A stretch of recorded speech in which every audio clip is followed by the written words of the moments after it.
Introducing our next TEDx speaker, Miss Azbah Bazidpuri.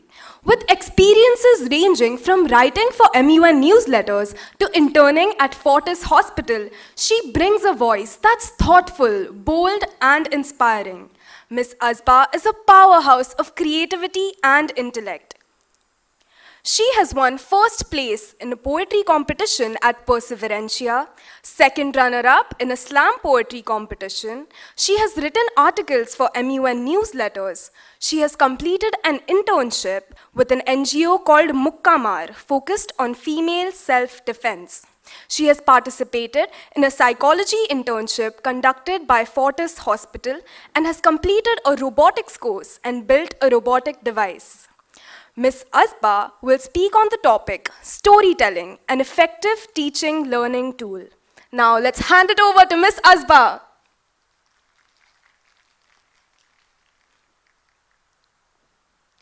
A very good morning to everyone seated here. Ladies and gentlemen, I confess, I deal in the most addictive substance known to humanity. More addictive than caffeine, more gripping than social media, more enticing than free Wi-Fi. I deal in stories. Today, I will show you the power of stories. Let me start by telling you a story.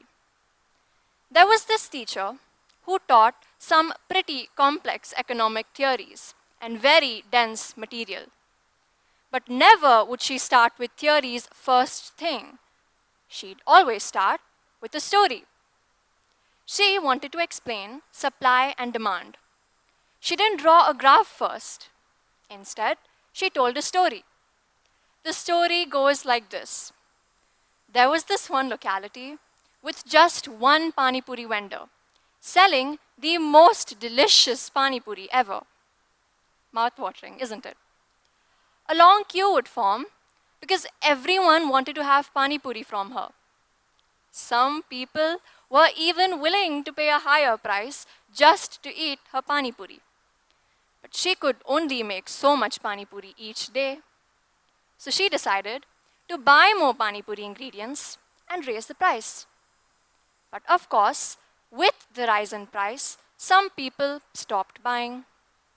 So she had to find this sweet spot with the price that made her the most money while best utilizing her pani puri ingredients. Coming back to the class, later the teacher drew the supply and demand curve. Yet the lines were no longer just an abstract function. Those lines represented the vendor's thought process.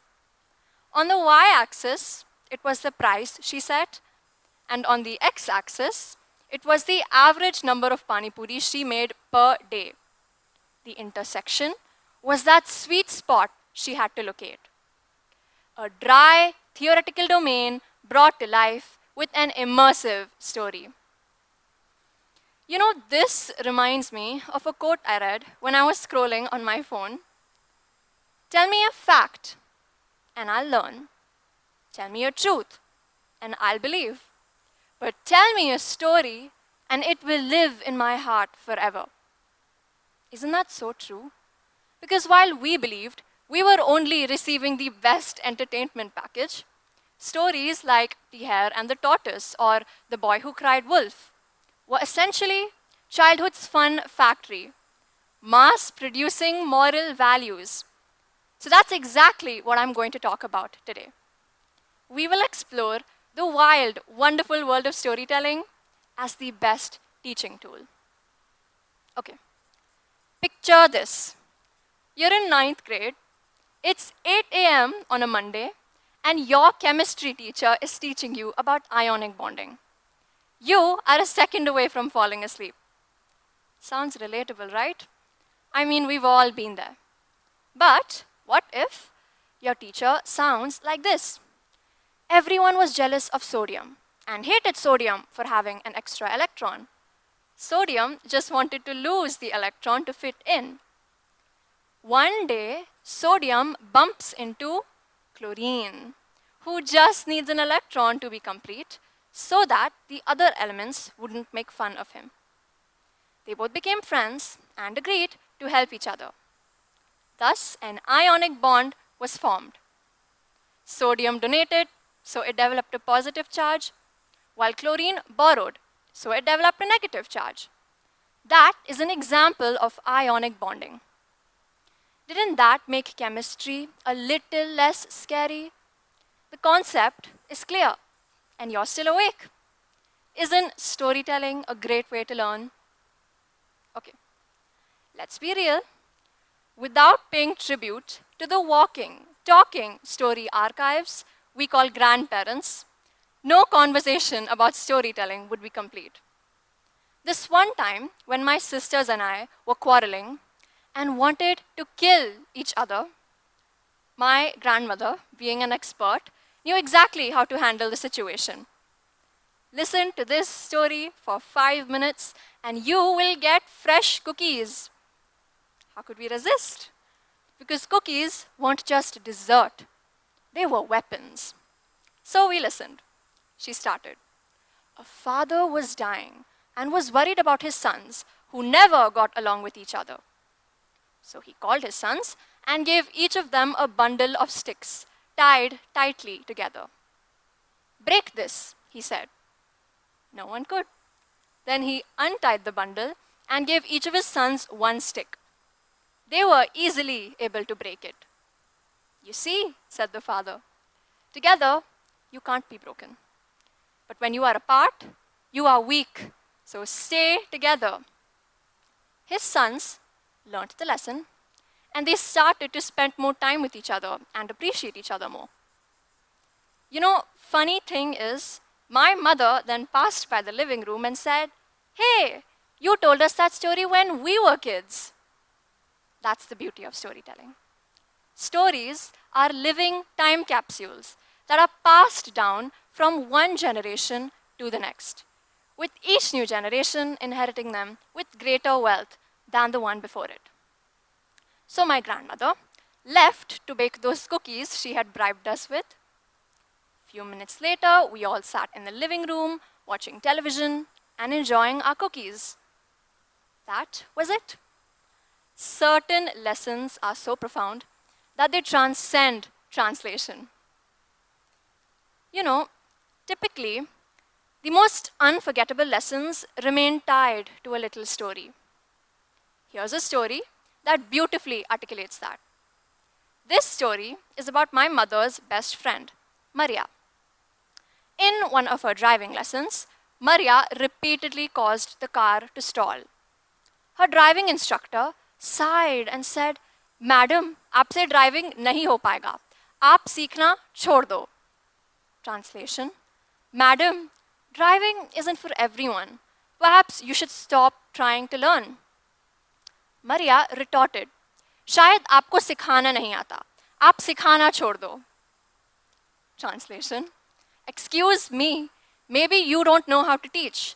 Perhaps you should stop teaching. Maria practiced non-stop for 3 months.